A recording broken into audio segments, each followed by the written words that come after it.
Siempre puedes practicar surf, episodio 174.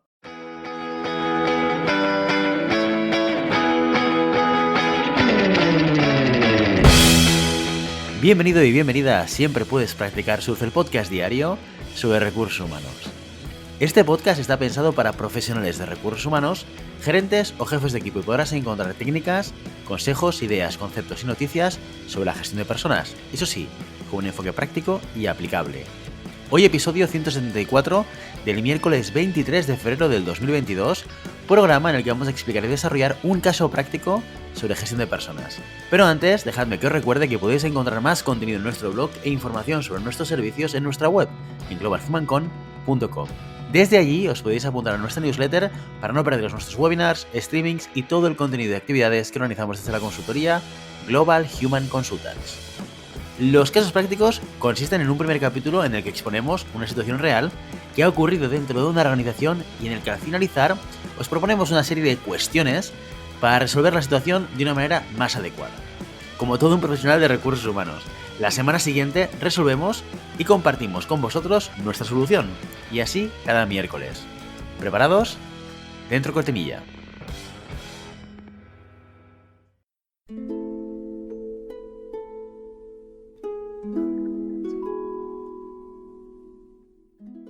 Esta es una historia real. Los hechos descritos tuvieron lugar en Toledo en 2012.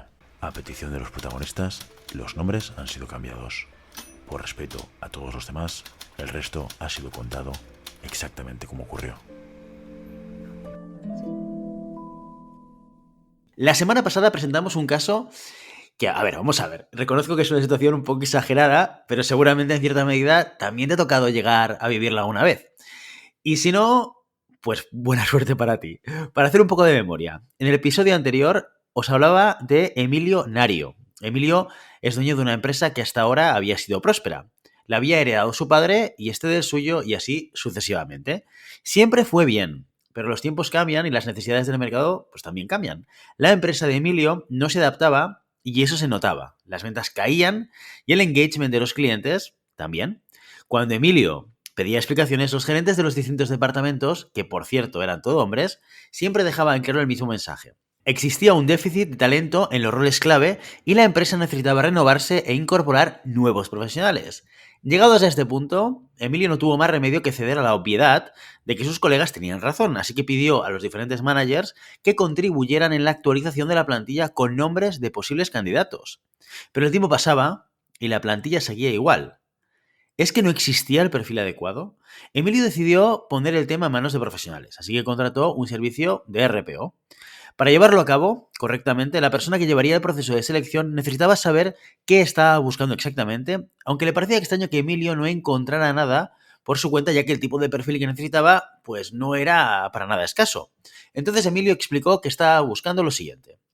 Todos los candidatos debían ser, a ser posible, hombres de no más de 40 años, con más de 10 años de experiencia en el puesto a cubrir, en el mismo, no similar, con estudios superiores, máster y posgrado, con conocimientos de inglés, francés, alemán y chino. El chino era un mercado que Emilio quería abordar cuanto antes, con experiencia liderando equipos internacionales, sin carreras familiares. En el emporio de los armarios pues se trabajaba mucho y la familia no podía ser un impedimento.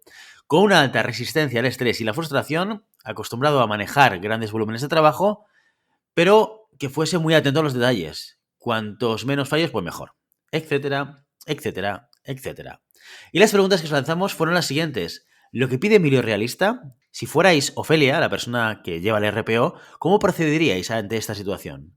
Y por último, ¿existe algún otro problema en la empresa aparte de la falta de talento? Pues bien, vamos con las respuestas. La primera pregunta, aunque parezca muy obvia, podréis pensar, hombre, pues muy realista, tal y como lo explicas, Guillermo, esto no lo parece. Y evidentemente no lo es. Pero la pregunta es muy importante, ¿por qué? Porque nos la tenemos que hacer cada vez que estamos con un cliente interno o con un cliente externo y nos hace pues la lista de requisitos que debería tener un candidato para formar parte de su equipo o para formar parte de su proyecto. Sobre todo en estos casos como el que estamos dibujando en estos momentos, el tipo de empresa, el tipo de contexto y el tipo de histórico, una empresa que nunca ha tenido la necesidad de ir a buscar gente fuera, que ha sido bastante estable y demás, no tiene experiencia y no tiene recorrido en la búsqueda de talento. Entonces, lo más obvio muchas veces es decir, hombre, hago la carta a los reyes, cojo y hago una lista del candidato ideal, el mejor candidato que yo pueda encontrar. Por lo tanto, preguntarnos si esto es realista o no, no solamente es algo que es necesario, sino que es imprescindible en determinados casos. ¿Para qué? Para también hacer la reflexión con nuestro cliente, para decirle, ojo, que a lo mejor estás buscando algo que no existe dentro del mercado. Pero también podría ser que, sin un ejemplo tan extremo como el que estamos planteando en Emporio de los Armarios, sí que nos haga una descripción de un puesto o de un candidato potencial que fuese más realista. ¿De acuerdo? Y esto hay que tener en cuenta y hay que pararse un momento aquí a la hora de analizar qué tipo de candidatura está necesitando o está buscando el cliente, porque a pesar de que podamos dibujar el perfil de requisitos de un candidato que sea realista, ojo con de qué manera esta descripción o este perfil de requisitos reduce mi mercado potencial de talento. Yo me he encontrado a veces con conversaciones con clientes que me dicen, pero Guillermo, ¿cómo puede ser que no encuentres a una profesional o una profesional con estas características? Porque gente en el mercado con estos idiomas, este nivel profesional y esta formación, tiene que haberla. Tiene que haberla dentro del mercado. ¿Qué pasa? ¿Que no la encuentras? Y a veces la respuesta es algo tan crudo y tan complicado como, sí, sí que la encuentro, pero estos tipos de perfiles o no quieren cambiar de trabajo o no les interesa tu proyecto. Ojo con esto, porque a veces sí que es cierto que, y haciendo un símil, ¿no? Un paralelismo con el fútbol, ¿podemos encontrar a Messi? Pues sí, Messi existe, está dentro del mercado. ¿Cuántos Messi hay? Pues uno. O Cristiano Ronaldo, si crees que es un Messi, o si Messi es un Ronaldo. Bueno, dejemos de lado las discusiones futbolísticas, pero sí que es cierto que ese tipo de talento, ese tipo de perfil existe. ¿Podemos llegar a él? ¿Podemos hablar con él? ¿Podemos detectarlo e identificarlo? La respuesta es que probablemente sí, sí que lleguemos a él. La pregunta es si este tipo de profesional, uno, quiere cambiar, dos, quiere ir a trabajar a tu empresa y a tu organización, cosa que hace que muchas veces nos encontremos con problemas a la hora de atraer al talento a diferentes empresas y organizaciones. Con lo cual, esta parte del perfil es muy importante, hacer un análisis de si es realista o no, y si es realista, ojo, analicemos bien cuál es el volumen de mercado de talento que tenemos bajo esta descripción. Lo que nos lleva a la segunda pregunta. ¿Qué haríais si fuerais Ofelia y te encontrases con estos requisitos o con esta demanda por parte de tu cliente? Para mí lo primero es que deberíamos hacer, como profesionales del recruitment o de la búsqueda de talento, un poco de pedagogía con nuestro cliente. Hay que hacerle entender un poco lo que os decía antes. Oye, que lo que existe en el mercado no quiere decir que sea algo que esté dispuesto a incorporarse dentro de tu plantilla. Pero también hay otra reflexión. ¿Realmente hace falta todo lo que tú estás listando en esta lista de requisitos? O incluso otra. Dentro de las personas que están dentro de la organización, entre las cuales seguramente habrá un volumen de ellas, que las identificarás con gente que aporta valor adicional al negocio o a la empresa o al proyecto, o sea, que ya es tipo de gente que dices, oye, me gustaría clonar a esta persona, tiene todas las características que estás definiendo. ¿No? Es otro proceso de reflexión que te permite ver hasta qué punto todo lo que has escrito en esa carta a los reyes tiene sentido o no. Y una vez hecha esta reflexión, la siguiente reflexión es, vamos a ordenar estos requisitos de lo más importante a lo menos importante. Y si sobre todo, si Ofelia, si nosotros somos profesionales del recruitment, no nos quedaremos solamente con esa priorización, sino que ayudaremos a nuestro cliente a entender qué requisitos son relevantes en función del proyecto que tenga entre manos. Por ejemplo, lo que nos comentaba Emilio es que quiere abrir y abordar el mercado chino. Vale, entonces ¿tienes un proyecto para abrir el mercado chino? ¿Tienes contactos? ¿Tienes distribuidores? ¿Tienes algún plan de negocio? ¿Qué presupuesto tienes para hacerlo? Porque si realmente este es el proyecto y el puesto tiene que ser un desarrollador de negocio para el mercado chino, entonces busquemos a alguien con estas características. Y además esto nos permite saber hacia dónde tengo que mirar yo cuando busco ese talento, hacia qué mercado. ¿Estamos hablando de alguien que vaya a estar ubicado en China? ¿Estamos hablando que alguien que sea de aquí, de España, que se vaya a China, o alguien de España que ya esté en China viviendo? Cada respuesta que demos a estas preguntas, esto va a modificar nuestra estrategia de búsqueda. ¿Qué estoy buscando? ¿Un expatriado que ya esté ahí? ¿Estoy buscando un local, un chino? ¿O estoy buscando quizás alguien que esté en España, que ya conozca el mercado en China y que yo lo lleve para allá o que trabaje desde aquí? Bueno, pues todas estas preguntas son las que me van a ayudar a mí a entender y a planificar mi estrategia de búsqueda de talento y me van a permitir tener un mayor éxito, porque si no, estoy picando a todo, estoy yendo a por todos sitios, en todos lados, en todas las fuentes de reclutamiento, y eso lo que me va a generar es muchísimo trabajo y una capacidad de convertir el mercado laboral del talento en candidatos, pues muy baja, muy baja. Así que también en esa pedagogía, no solamente el hecho de transmitirle la crítica hacia requisitos necesarios y no imprescindibles o no, sino también a la hora de priorizar y pivotar el perfil. Hay una cosa muy interesante que suele pasar en un proceso de selección, que es algo como muy similar a lo que nos puede suceder cuando buscamos piso para comprar o alquilar, ¿no?